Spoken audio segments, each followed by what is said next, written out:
currently unfolding in the country. The Ukrainian forces are taking out not just refineries and depots, they've also begun striking the pumping stations of gas and oil pipelines and tankers in the Sea of Azov, cutting off Crimea's fuel supply. He says it won't be long before even the clumsy mobilization of reservists becomes impossible, as does the forced conversion of bank deposits into government bonds. For a fuel supply crisis paralyzes everything.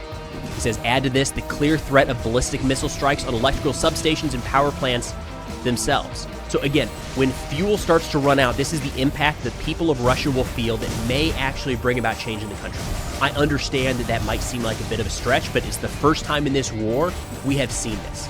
The first time in this war that we have really seen the Russian people all across the country, not just in the areas bordering Ukraine or living in the Russians now living in the occupied territories, are feeling the direct impact of the war in an unsustainable way. There was Tedorgami, an analyst, Ukrainian analyst on X, shared some posts on Russian Telegram channels, the comments of Russian citizens complaining to the regional governor saying, we haven't had electricity for days on end, there's been hours-long blackouts, the water isn't moving, like the pumping stations aren't working, there's no gas at the stations, like it is becoming unlivable in Crimea. And we're starting to see across the occupied territories a situation where gas is unavailable, food is hard to come by, harder to come by, right? They're not starving, not by a long shot. But these fuel shortages and the resulting kind of secondary and tertiary effects, we're starting to see across areas deeper and deeper inside of Russia. This isn't exactly tied to today's video, but I couldn't pass this up. Maxim Klishnikov in that same frustrating post said, quote, Ukraine, which in April 2014 could barely scrape together 17,000 troops and struggled to cope with Igor Girkin's detachment, is now dismantling our energy sector. What is this, if not a resounding and humiliating failure? Again, not like directly tied to the course of today's video, but you can see how frustrated so many inside of Russia are getting.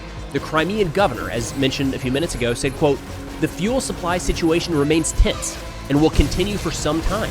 On certain days, there will be no fuel available to be freely sold, as the priorities continue to be government services, military, emergency services. And that's in the short term where we're going to see this hit. We are likely already starting to see this impact across the occupied territories. Putin and the Russian government is going to have to prioritize who gets fuel.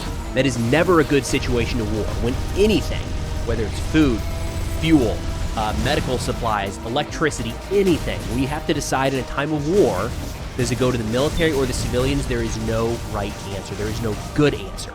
It is a major problem when a government has to make that decision.